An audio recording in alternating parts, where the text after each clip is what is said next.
It's a quiet afternoon in a subdivision of Las Vegas. This homeowner and her neighbors have just noticed a dog walking off leash in the street. I got him.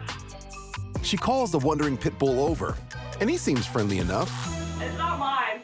Her smaller dog, named Max, comes out to say hello with a customary dog butt sniff. Without warning, the pit bull snaps and tries to bite down on Max. The homeowner desperately tries to keep Max out of the pit bull's jaws, even putting herself at risk of being bitten.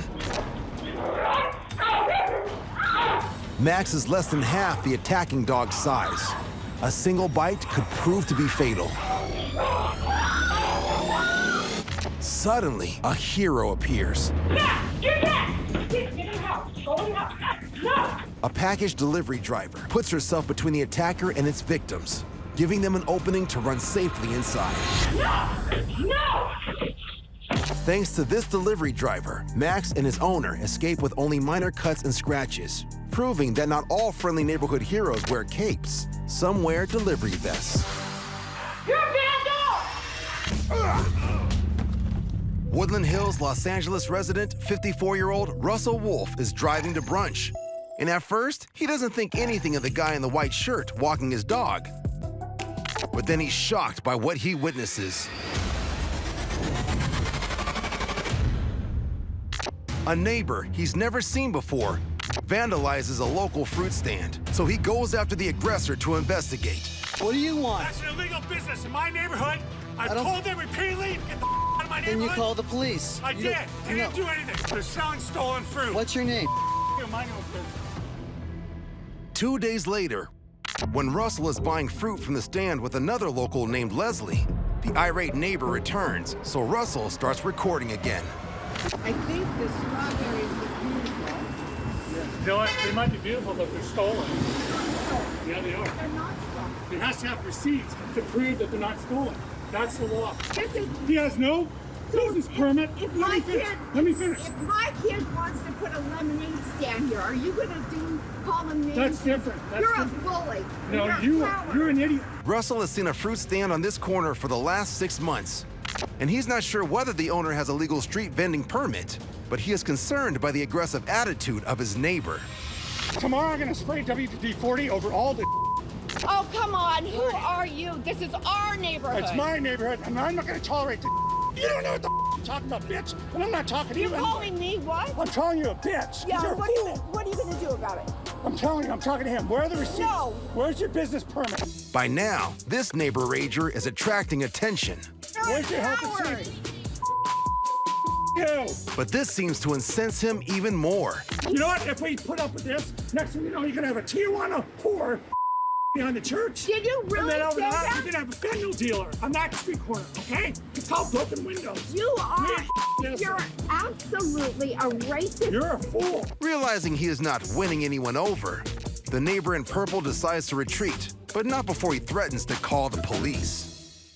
So call the police. Get to the police and then show us through the law. To show you anything, do your homework. Oh, I did, and I know who you are. And soon, the neighborhood learns not only who he is, but where he lives. And a couple of weeks later, Russell, Leslie, and dozens of other neighbors surprise him with a protest rally outside his house. You're acting like a child. And he reacts poorly. Public property right here. Better call authority. Spraying people with a hose is considered to be a criminal offense. So the police arrive, and he's arrested and charged with battery. Despite all the local support, the fruit seller, Tomas, decides to move to another neighborhood where he's selling his goods hassle-free. We're in Orlando, Florida. A man staggers to his neighbor's door, gasping for breath.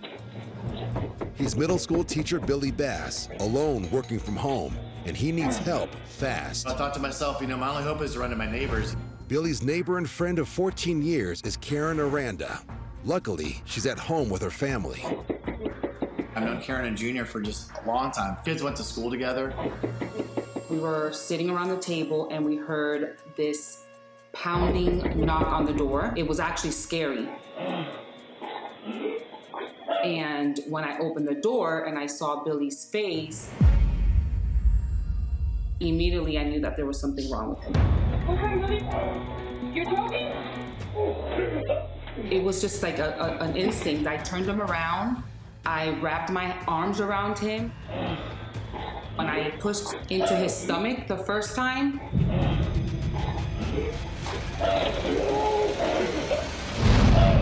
nothing happened. Knowing I only had a few seconds left, I'm gonna die. So I squeezed him for the second time. Did it come out? Yeah, it came out.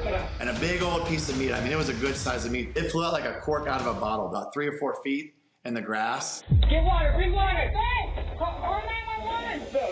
No? I get right down. Karen has cleared the blockage by performing abdominal thrusts, also known as the Heimlich maneuver. The relief of just having air was something you take for granted. Like I could breathe. My son said, oh, it came out. And then he turned around. I knew that he was okay. Like his blood started flowing and he started breathing. You saved my life. Oh my God, Billy. We hugged each other and I was just like very, very emotional because I couldn't imagine what could have happened if I wouldn't have opened the door. You saved my life. Oh my God. At that moment, you think, wow, I could have died. Somebody that was trained in CPR, first aid, makes all the difference in the world. Curly, the Latina Wonder Woman, she was so strong. I'm in the dental field. I'm an office manager, and you have to be CPR certified. Tender meat. Holy damn. After his ordeal, Billy resolves to take a first aid course himself. I am YMCA certified trained now. I want to make sure that I'm prepared as well to help my neighbor.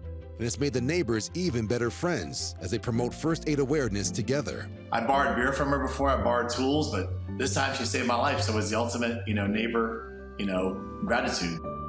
She's my angel. This next story shows just how far some neighbors will go to help one another at any cost. Fresno, California. It's the middle of the day, and an electrical fire has engulfed this house in a matter of minutes. Neighbors turn their garden hoses on the blaze, but it has no effect. As a witness films the terrifying ordeal on her cell phone, and with the fire department still minutes away, the already dire situation suddenly becomes drastically worse. Your dad is still in there? Your dad is in there? I called 911. Is everybody out? No, there's a man in there. An explosion from inside the house sends concerned neighbors running from the deadly inferno, with an elderly man still trapped inside. No, there's a man inside! As the flames grow higher and the smoke thickens, it looks as if all hope is lost. Poppy! Oh my God! Big Dad! But keep an eye on the man in the blue baseball hat. He's about to do something you won't believe. Suddenly, the hero in the blue baseball hat emerges, carrying the man who is trapped in the house over his shoulder. Oh, thank God! Is everybody out? Oh, thank God! Everybody's out! Here he is. Is this him right here? Everybody's out. Okay. You're right here. Oh my God! Where's the fire department? I called 911. You're okay. But as quickly as he appears, the hat-wearing Good Samaritan is suddenly gone without a trace. Neighbors eventually learn it is one of their own, Tom Ardiaga, who performed this miraculous rescue. I was on my way to go do a side job and I seen an apartment complex that was on fire. A lady screaming that their dad was in the building. People were yelling for help, so I stopped and helped. Oh, thank God! Everybody's out. Here he is. Is this him right here? Everybody's out. When I got him out and I put him down, yeah, he's still struggling a little bit to breathe. And at that time, I just told the girl, "Your dad's here," and I left. After saving his neighbor, Tom left the scene because he didn't want to be lauded as a hero. The events of that day still have an effect on him. Well, that day after I came home from doing the side work, I never told my wife, never told none of my family.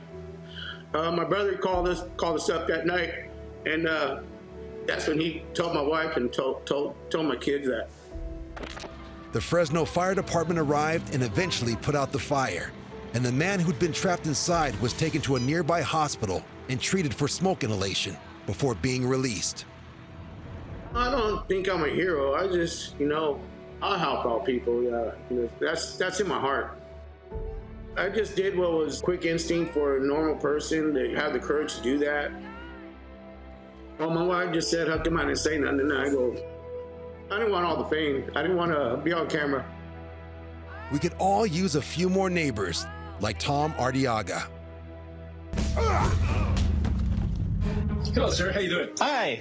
Even in this age of cameras, door-to-door scams are common. Oh, yeah, I'm not interested. But for Gene Ebert, it all starts with a phone call. One winter afternoon, this retired 911 operator gets an unusual call at home asking for help. And it's a guy on there crying, saying that he's been in an accident and that he's my grandson, and now he was in a jail in New Jersey someplace. But instead of taking the bait, this veteran essential worker lays a trap of her own to stop the scammer from targeting her neighbors. And the last thing I said to him before I hung up was, I'll handle this. And I think that's kind of what hooked the guy into thinking that I was really falling for the scam. A common swindle. This man is trying to convince Jean that her grandson is in trouble and needs her money to help him out of a jam.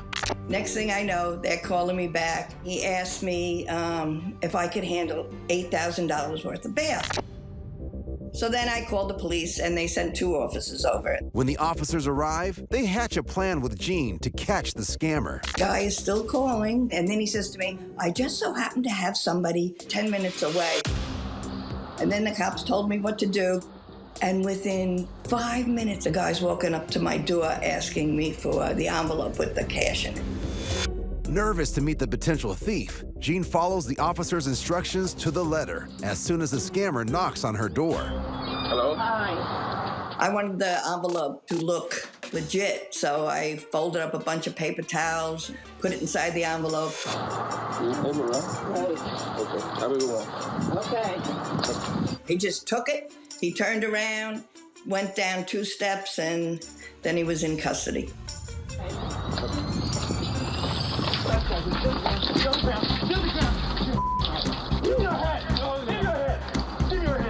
Yeah, I'm here. And guess what? Anybody want to talk to the guy on the phone? I'm still here, and he has the envelope. I guess he realized what happened. My neighbors across the street were like, holy smokes, what the heck's going on over there? The suspect is arrested and charged with attempted grand larceny and is currently out on bail awaiting trial. Word of Jean's heroics quickly spreads around the neighborhood and even beyond. All of a sudden, everybody in Seaford, especially people who know, what happened, what happened? So I heard from a lot of my neighbors. I heard from my grandkids' friends. In fact, her neighbors are hoping she comes out of retirement. People are sending me messages. Can you go on patrol at night and look for the thieves? I'm like, I don't think so. So it just goes to show. Anyone can be a neighborhood hero. I stayed calm, I played his game, and apparently he thought I was falling for him, but he fell for me.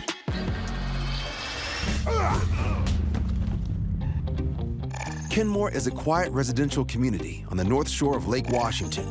And it's where high school football standout and champion wrestler Hunter Gifford lives with his parents. It's a nice neighborhood. It's also very close-knit. We always know each other and who our neighbors are. I'm certainly happy with who I have surrounding me. But just because a community is filled with good neighbors doesn't mean they don't have an occasional Grinch. Hunter is in the driveway with his friend Pat when he notices a strange man walk up to his neighbor Justin's house across the street.